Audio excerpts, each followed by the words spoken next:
দেখেন দল আমাকে কি দিবে, আমার উপজেলা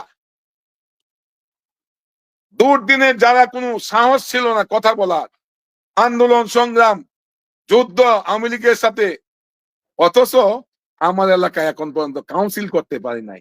কাউন্সিল অধিবেশন হয়েছে, লক্ষ লক্ষ টাকা নেতা কর্মীরা খরচ করেছে, কিন্তু কাউন্সিল অধিবেশনে 2 জন বক্তব্য দেয়া কমিটি আমাদেরকে আর বলছে যে পরবর্তীতে কাউন্সিল হবে, সেহেতু আমাদের কমিটিও ভাঙ্গা হয় নাই।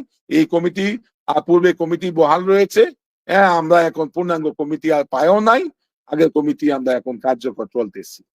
দুঃখ তো এখানেই, দল করেছিলাম কাদের নির্দেশে আমরা কমিটি পাইলাম না।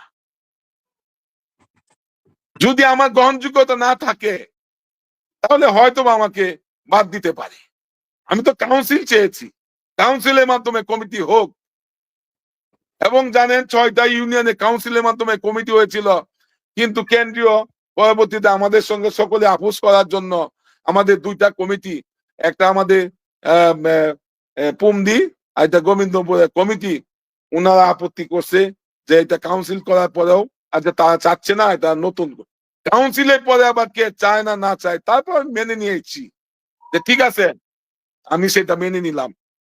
কারণ আমি জানি আমার সেই বিশ্বাস আছে যে আমি জনগণের পাশে ছিলাম, নেতা কর্মীদের দুর্দিনে ছিলাম, মামলা মোকদ্দমা খেয়েছি, জেলে গেছি, জেল জুলুম খেটেছি, নেতা কর্মীরা জেল জুলুম খেটেছে, তাদের পাশে ছিলাম, তাদের বাড়িতে খোঁজ নিয়েছি, তাদের দুর্দিনে জেল থেকে বের করার জন্য সকল কিছু আমি করেছি।